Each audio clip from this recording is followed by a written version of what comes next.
제목은 조금 촌스럽게 보일까봐 가운데 좋은 땅은 주민교회, 좋은 씨는 주민교회 성도 이렇게 하려고 하다가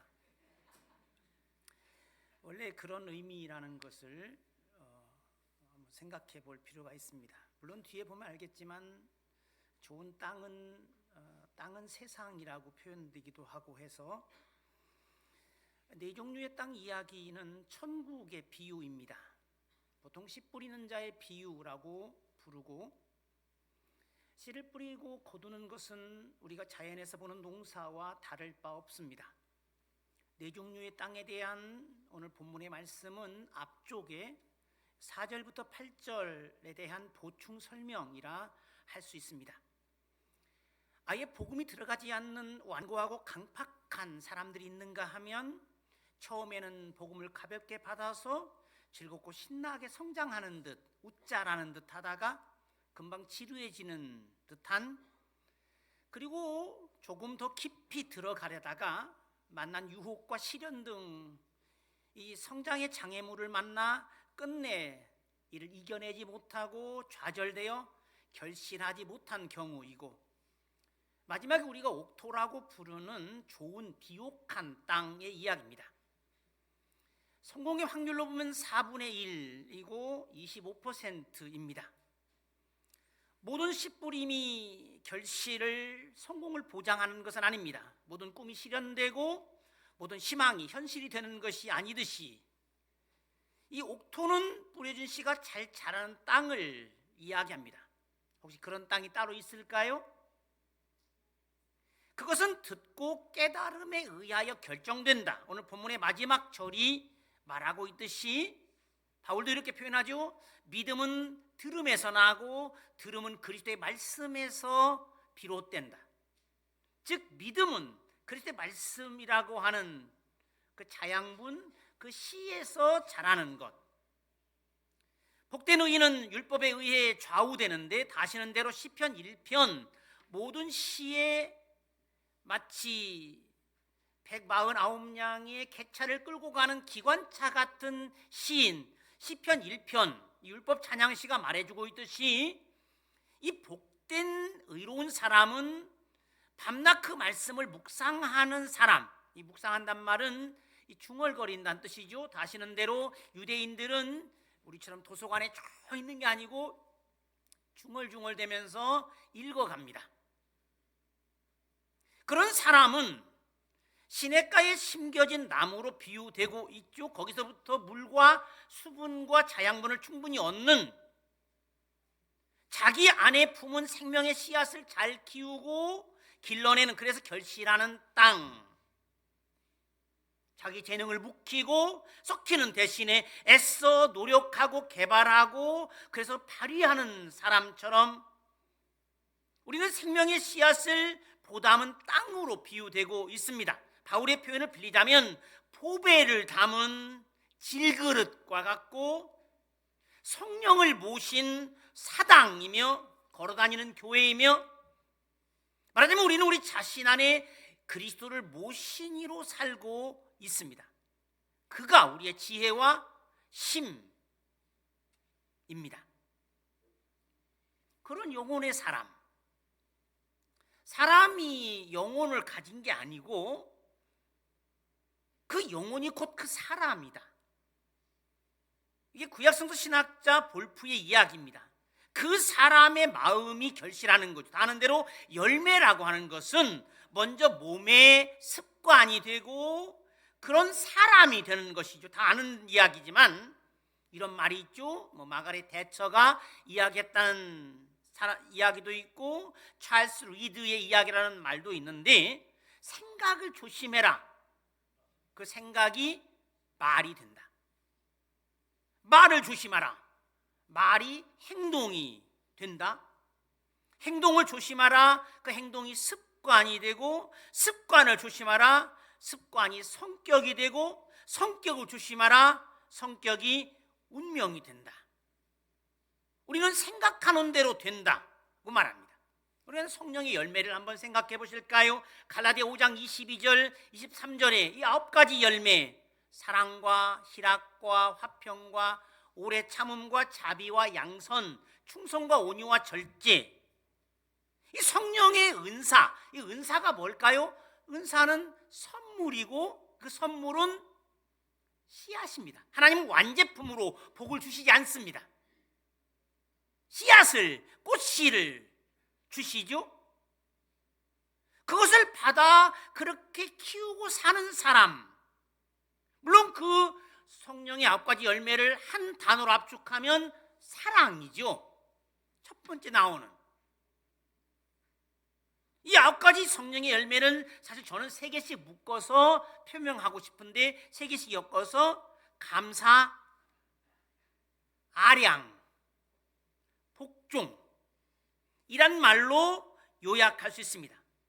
깨달음을 얻어 좋은 땅이 되는 이는 이어지는 말씀에서 또 달라지는, 다른 표현을 빌리자면 결실하는 좋은 씨앗이라고 표현되기도 합니다. 이 38절에 보면 좋은 씨는 곧 천국의 아들들, 그 나라의 아들들이다. 딸들은 기분 나빠질지 모르겠지만 그 나라의 자식들이다. 세상이 바치고 하나님의 자녀들이 좋은 씨앗인 것이죠. 하나님의 아들들이 그래서 놀리는 오해의 여지가 없이 명확하고 분명합니다. 그들이 퍼져나갈 때 하나님의 나라가 확장되는 것이, 다른 대로 풀이 많으면 풀밭이고 사과가 많이 열리면 사과밭인 것이듯이, 민주 시민이 많으면 그 사회가 민주사회이듯이 하나님의 자녀들이 세상에 편만하게 되면 하나님의 나라가 되는 것이죠. 천국이라는 영토는 사람들의 깨달음의 마음에서부터 시작됩니다. 거기에 달려있죠. 그래서 13절로 15절, 19절, 23절, 51절이 말하고 있듯이 들었으나 깨닫지 못하는 것은 마치 외국어와 같아서 아무런 의미가 없는, 어떤 교훈도 줄 수 없고 격려도 되지 않는, 신기한지는 몰라도 도움이 되지 않는, 유익이 없는, 우리가 다 알잖아요. 고린도전서 13장의 사랑에 대한 거 보면 천사의 말이라고 부르는 방언을 해도 그거 알아듣지 못하면 울리는 꽹과리, 무의미한 소음에 불과한 것이고, 그것이 14장에도 이어지죠.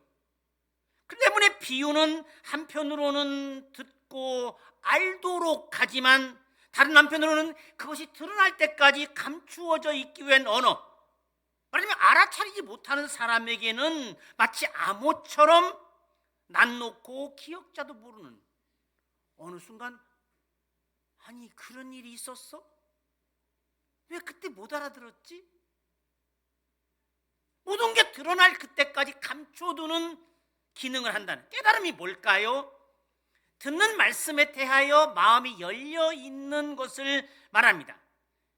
이 깨달음에 해당되는 헬라어는 사실은 마음이 따라간다는 뜻입니다. 같이 하는 거죠. 그래서 보통 영어로 bring together, 즉 그 말씀에 마음이 움직이는 거죠. 우리가 바울이 표현하면 사랑이 우리를 끌고 간다고, 그 얘기를 듣고서는 마음이 아파서 기부하지 않을 수 없고, 그 마음이, 그 말씀이 나를 끌어가는. 그런데 이게 어떻게 이루어질까요?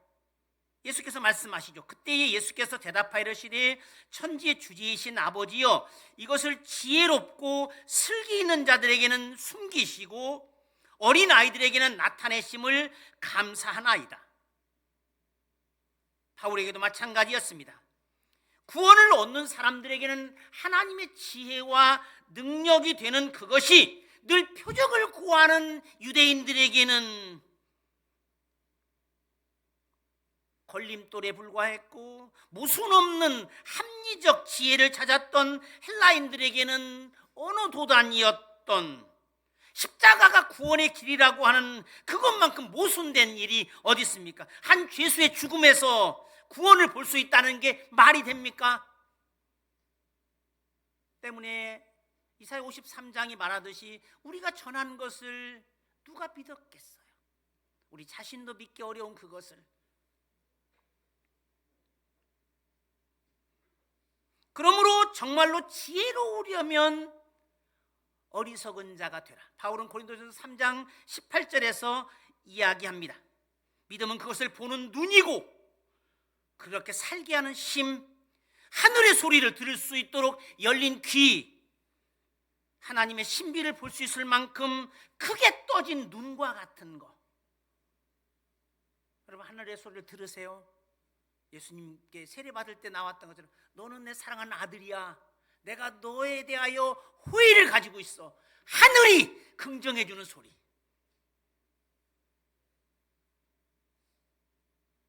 믿음으로 우리는 세상이 하나님 말씀으로 창조되었음을 알고 있고 마지막에 심판이 있음을 알고 있습니다. 이 땅이, 우리가 지금 살고 있는 이 땅이 하나님이 만드신 곳이고, 그러므로 그 알면 우리 삶의 태도를 바꾸게 하고 우리 삶의 내용을 결정합니다. 이 땅이 어느 땅입니까? 진짜 깨닫게 되면 그 깨달음이 삶을 이끌고 그렇게 살도록 강제하는 것이고, 전에 말씀드린 대로 우리는 아는 대로 사는 겁니다. 의식하든 의식하지 않든. 만일 그 가치를 알게 되면 찾게 되겠죠. 여러분, 어떤 주식이 투자하면 100%, 100배 대박이 난다는 걸 안다면 어떻게 하시겠습니까? 뭐 나는 물질에 욕망이 없으니까 안 할 거야?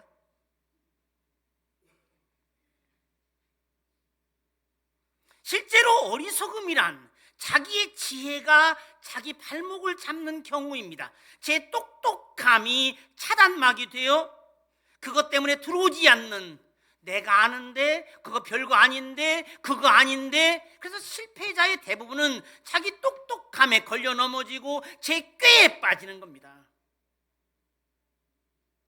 자신이 안다고 여기는 일을 가르칠 스승은 존재하지 않습니다.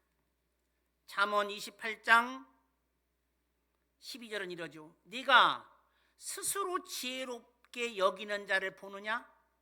그보다 미련한 자에게 오히려 희망이 있느니라.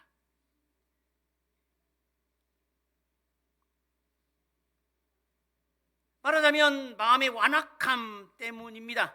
땅이 딱딱하게 굳어있듯이 마음이 열려있지 않다는 말은 부드럽게, 온유하게, 경청하고 끝까지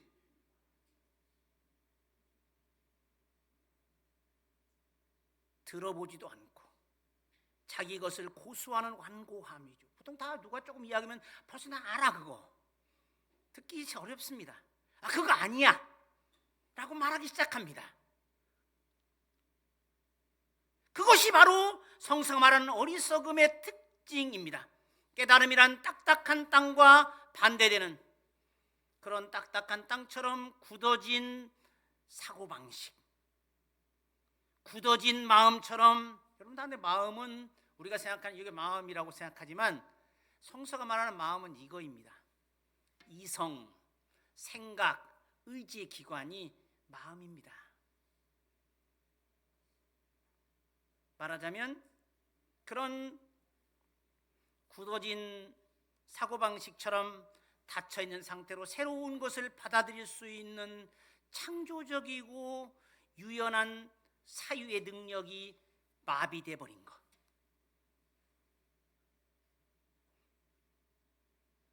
지혜롭다 여기고 안다고 치부하는 자기가 사실은 진리에는 최대의 적이고, 자기가 자기에게 걸려 넘어지는 어린아이와 같아야 한다고 하는 것을, 그렇지 않으면 천국에 들어가지 못한다고 주님 말씀하시잖아요. 마태복음 18장에 나오듯이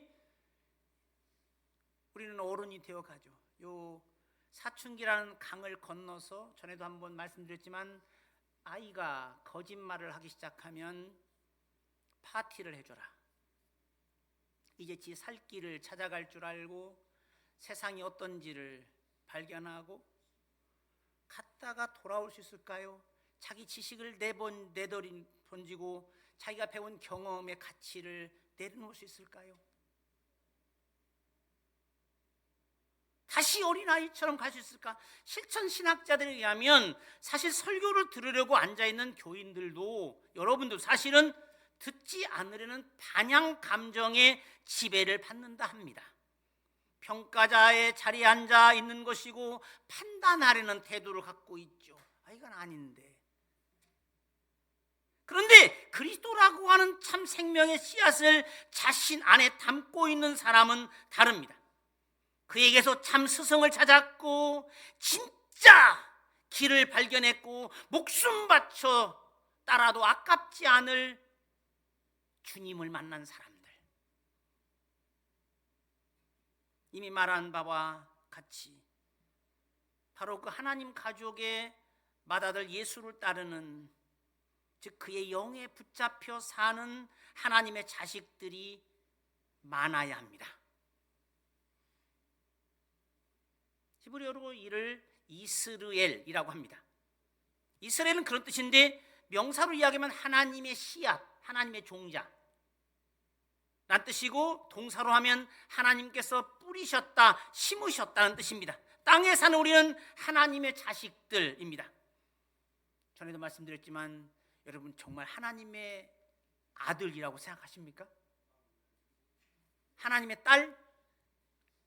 말은 하는데 막상 하려면 좀 송구스럽기도 하고, 하나님의 백성이란 말이 진짜 그렇게 생각하셔요? 하나님의 아들, 누가 뭐라 해도. 그 자식들이 퍼져나가는 것은 곧 그 나라가 확장되는 것이고, 실제로 처음 교회의 성장은 그들이 퍼져나가면서 이루어진 것이었습니다. 진짜 씨앗 또는 그 씨앗을 품은 옥토로서 나간 처음 교회는 박해를 받아 흩어지면서 이루어졌습니다. 성장의 계기가 되었습니다. 마치 익으면 터져서 멀리 나라가 떨어지는 민들레 씨앗처럼, 또는 물이 가득한 양동이를 걷어차면 밖으로 튀는 물방울들처럼 예루살렘에서 시작해 유대와 사마리아와 땅끝까지 알곡이 될 생명의 씨앗들이 그들이 있는 곳에서 믿음의 뿌리를 내리고 땅을 복음으로 정복해 간 것입니다. 박해는 더 힘을 내게 하고 강하게 만드는 기회였고, 바울이 말하듯이 내가 약한 거기에서 나는 강했다고, 내 힘으로 한 게 아니라 주님의 힘으로, 내 속에 있는 그 힘이 나를 빈곤함 속에서도 견뎌낼 줄 알게 하고 풍요로움을 즐기게 한 그 힘, 진짜를 드러내는 기회가 됩니다. 시련은 또 아는 대로 어려움의 상황은 우정의 진가를 발휘하게 하고, 이거 진짜 친구인지 아닌지를 드러내게 하듯이 박해는, 어려움은, 교회도 마찬가지죠. 어려우면 서로 핑계하고 비난하는 교회가 있는가 하면 함께 헤쳐나가고 머리를 맞대고 기도하고, 이게 진짜 복음으로 로마를 정복했고, 그렇게 유럽은 그리스도교 대륙이 될 수 있게 되었습니다. 오늘날 유럽이 그리스도교 대륙이 된 까닭이 거기였죠. 사실은 그 당시에는 땅끝이 스페인이라고 생각을 했었는데, 여러분 다 아는데 유럽은 주후 800년 칼 대제 또는 불어로 샤를만 이후에 그리스도교 대륙이라고 하는 정체성을 가지고 있습니다. 우리 교회에서 나가는 이들이 그러해야 주민교회 땅을 밟은, 이 땅에서, 여기서, 이 옥토에서 성장하고 이곳을 목판으로 삼았던 이들, 그들이 그러해야 뼛속까지 그리스도의 영으로 무장한, 그래서 좋은 씨앗으로서 주민교인인 주민교회 자식들이 많아야 온전하지는 않아도 이곳 신앙의 공동체에서 하나님 나라를 경험하고 용서와 사랑과 정의와 평화를 맛보고, 그래서 그것을 몸에 익히고 세포까지 스며들 만큼 그 사고방식과 가치관을 가지고 어디 가나 하나님의 아들들로, 주민의 자식들로 사는 사람들, 그들이 삶의 모든 영역에 골고루 들어가 제 역할을 하도록 정치, 경제, 문화, 스포츠, 과학 등등 좋은 땅에서 좋은 씨가 자라는 것이고 좋은 씨가 퍼져나가는 것이 좋은 땅이 됩니다. 우리가 있는 곳에 잠언에 보면 나오는 많은 것처럼 의로운 사람들이 있는 곳에 도시는 기뻐하게 되고 행복하게 되고 하듯이 하나님 나라는 그런 하나님의 아들들이 많아지는 곳에서 확장되는 것입니다. 하나님 나라에 대해서는 물론 다음에 살펴볼까 합니다. 좋은 땅은 무려 100배의 결실을 냅니다. 그러므로 세 종류의 땅의 실패에도 불구하고 그 모든 것을 만회하고 커버할 만큼 풍요롭고, 다시는 대로 100배라고 하는 것은 이삭이 땅에서 거둔 소득의 최대치를 의미합니다. 창세기 26장 12절에 나오듯이 그 완전을 뜻하는, 즉 100%를 말하는 상징적 숫자.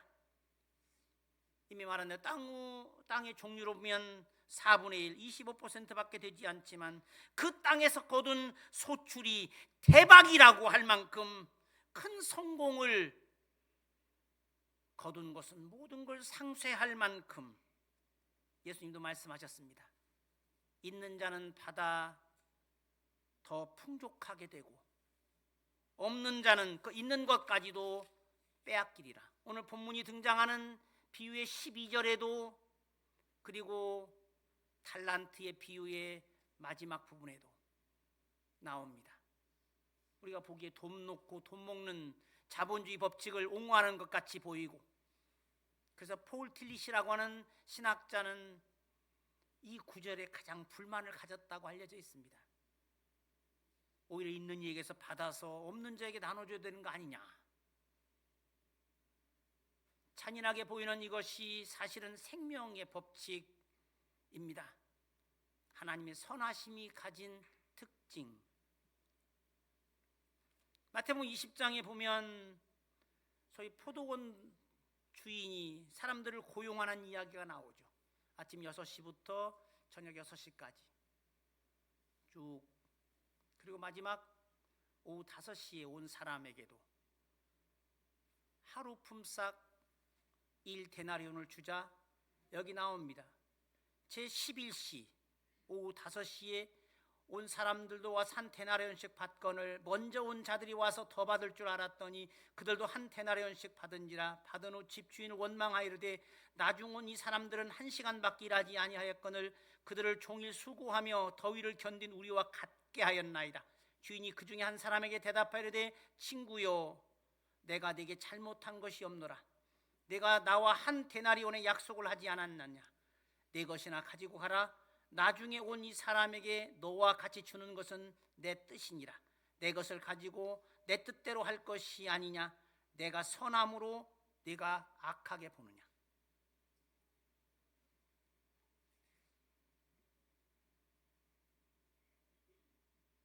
하나님의 선하심이 가진 특징이 그 사람의 기계적인 어떤 정의 개념에 맞지 않아 거부감을 가질 수 있습니다. 아는 사람이 행복한 것이고 깨닫는 자가 가져가는 것입니다. 하나님의 창고에는 많이 가져가는 사람이 임자입니다. 그렇다고 남의 것을 뺏는 거 아닙니다. 햇볕을 많이 쬐고 충분히 쬐고 비를 많이 받는다고 해서 타인의 몫을 탈취하는 것이 아닙니다. 마음을 넓게 쓰고 용기를 모으고 사랑을 많이 베푼다고 모자라는 것이 아닙니다.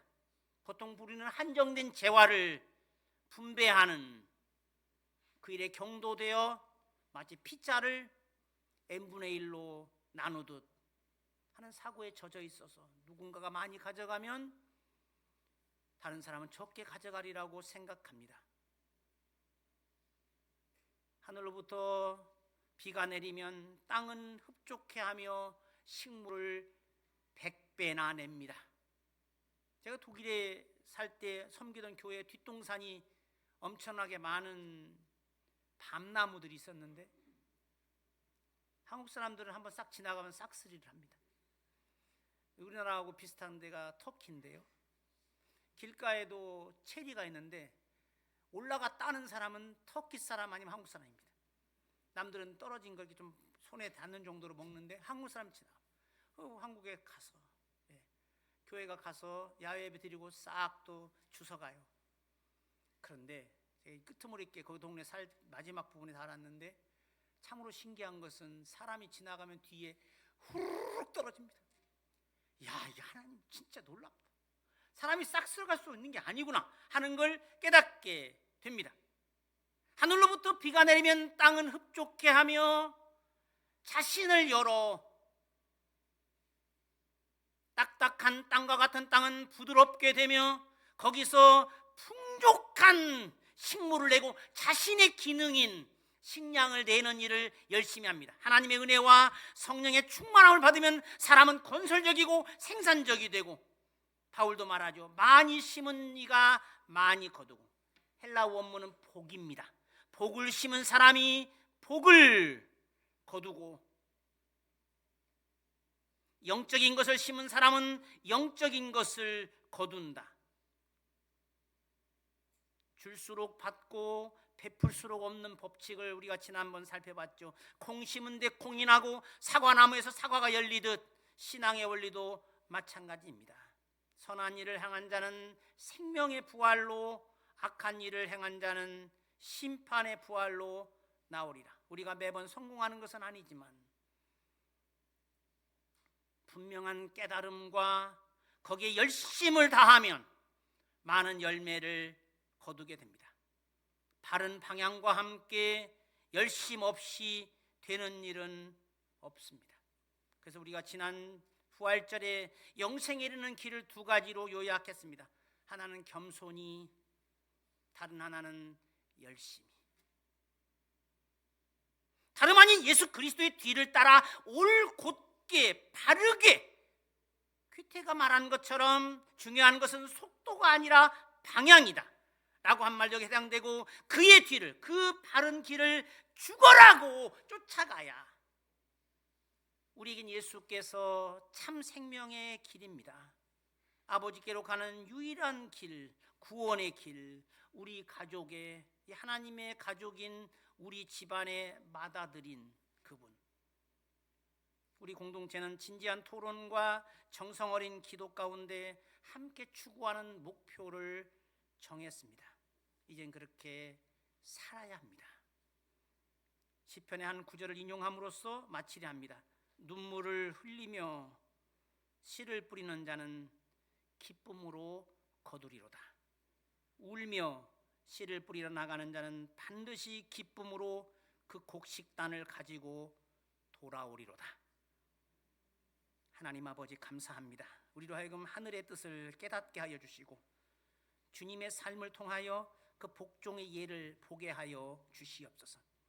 우리 자신이 깨달음을 얻어 좋은 땅이 되게 해주시고 또 좋은 하늘의 씨앗으로서 자라고 열매를 맺어 이 땅의 하늘의 영토를 확장해 가게 하시옵소서.